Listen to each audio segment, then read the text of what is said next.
Խոսելու ենք բազմազավակ ընտանիքների քաջալերման ծրագրերի մասին։ Մեր հայկական մշակույթը ընտանիքակենտրոն են, երջանկության հիմնական ցուցանիշը դա մեծ ընտանիքն է։ Մեր առաջարկն է, որպեսզի երրորդ երեխայից հետո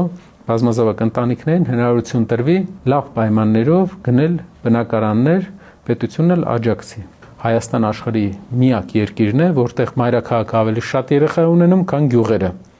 Բարև ձեզ, ես Նարեկ Կարապետյանն եմ, այսօր մենք խոսելու ենք ինձ համար շատ հետաքրքիր մի թեմայի մասին։ Խոսելու ենք հայկական ընտանիքների, բազմազավակ ընտանիքների քաջալերման ծրագրերի մասին, որը մենք առաջարկելու ենք եւ որը անվանել ենք մեծ հայկական ընտանիք։ Մեր հայկական մշակույթը, ընդհանրապես ավանդույթները ընտանիքակենտրոն են եւ հայերի համար ճնշող մեծամասնության մոտ երջանկության հիմնական ցուցանիշը դա մեծ ընտանիքն է։ Եթե մենք կարողանանք աջակցել մեր հայ ընտանիքների, որպեսզի ավելի շատ բազմազավակ ընտանիքներ լինեն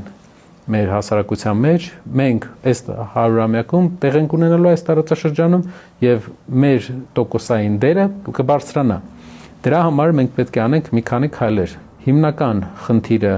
Հայաստանում ըստ հարցումների դա բնակարանային հարցն է, դա է պատճառը, որ երիտասարդ ընտանիքները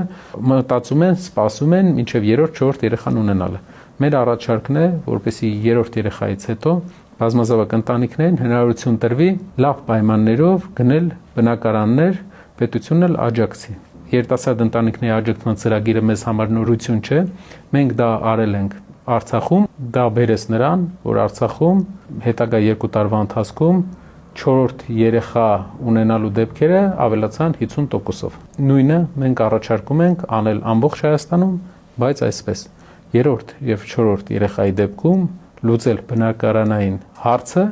այսինքն վճարել բնակարանի հիպոթեկի մի մասը։ Երկրորդ կարևոր բանը տնտեսական կայունությունն է, քանի որ Հայաստան աշխարհի միակ երկիրն է, որտեղ մայրաքաղաքը ավելի շատ երեխա ունենում, քան գյուղերը։ Մեր ձևով շարժումը բազմաթիվ տնտեսական ծրագրեր է առաջարկում եւ առաջարկելու, որը գիտեմ, որ դուք կարող եք վստահ լինել, որ հաստատ լավարկելու է մեր ընտանիքների տնտեսական վիճակը եւ ամեն տարի մի քիչ ավելի լավ վիճակում ենք լինելու մենք, ինչը բերելու է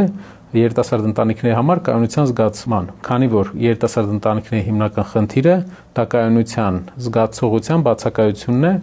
խաղաղության հետ կապված եւ տնտեսության հետ կապված։ Շատ կարեւոր է երիտասարդ աղջիկների, նաև տղաների հետ աշխատանքը, որպեսզի նրանք հասկանան, որ այդ գովազդվող արժեքները միայնակ կյանքը վայելելու դա ուղղակի մարդկանց մենակության տանելու ճանապարհ է եւ իրական երջանկությունը դա մեծ ընտանիք ունենալն է կյանքի բոլոր փուլերում ու որ այդ արժեքը պահպանվի բոլորիս մոտ։ Շնորհակալ եմ։